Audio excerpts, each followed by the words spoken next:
নওগাঁর নিয়ামতপুর উপজেলার সুনামধন্য কোচিং সেন্টার জামান এডুকেয়ারের এইচএসসি 2025 ব্যাচ শিক্ষার্থীদের বিদায় ও নবীনবরণ অনুষ্ঠান অনুষ্ঠিত হয়েছে। মোহাম্মদ রুহুল আমিন শেখের তথ্যচিত্রে বিস্তারিত। সোমবার সকালে জামান এডুকেয়ার কোচিং সেন্টারের হলরুমে বিদায় অনুষ্ঠানে কোচিং সেন্টারের পরিচালক মণ্ডলীর সদস্য ও শিক্ষক মোহাম্মদ রফিকুজ্জামান অরিনের সঞ্চালনায় ও জামান এডুকেয়ার কোচিং সেন্টারের প্রতিষ্ঠাতা ও পরিচালক আসাদুজ্জামান বাপ্পির সভাপতিত্বে প্রধান অতিথি হিসেবে উপস্থিত ছিলেন নিয়ামতপুর সরকারি কলেজের প্রভাষক মোহাম্মদ মোশতাক আহমেদ চৌধুরী। বিশেষ অতিথি হিসেবে উপস্থিত ছিলেন মোহাম্মদ রায়হান কবির চৌধুরী, বাংলা একাডেমি রাজশাহীর পরিচালক তানজিম আরিফিন, এবি গাফফার, জামান এডুকেয়ার কোচিং সেন্টারের শিক্ষক মোহাম্মদ শহীদুজ্জামান জিহান, নিয়ামতপুর প্রেস ক্লাবের সহসভাপতি ও এশিয়ান টিভির নিয়ামতপুর উপজেলা প্রতিনিধি মোহাম্মদ রুহুল আমিন শেখ সহ আরো অনেকে।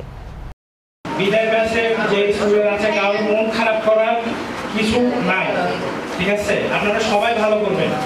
এই কোচিং সেন্টারের আমরা উত্তরে উন্নতি কামনা করব, যেন যে পরিচালক মণ্ডলী বা শিক্ষকবৃন্দ আছেন তারা যেন এই কোচিং সেন্টারকে ধীরে ধীরে এই এলাকার শিক্ষা বা বিদ্যাপীঠ হিসাবে উন্নত করতে পারে।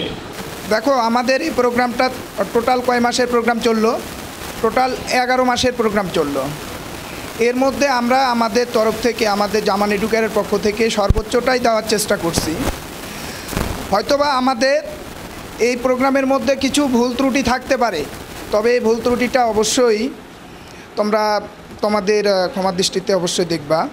এটার মাধ্যমে আমরা যে শিক্ষাটা গ্রহণ করলাম সেটা যাতে সর্বোচ্চটা দেওয়ার চেষ্টা করব। পরবর্তী ব্যাচ অর্থাৎ 26-এর ব্যাচ আমরা আমাদের তরফ থেকে জামান এডুকেয়ারের পক্ষ থেকে যে সার্ভিসটা আমরা দিয়েছি সেটা থেকে আশা করি 2025 ব্যাচে অবশ্যই সবার রেজাল্ট ভালো হবে।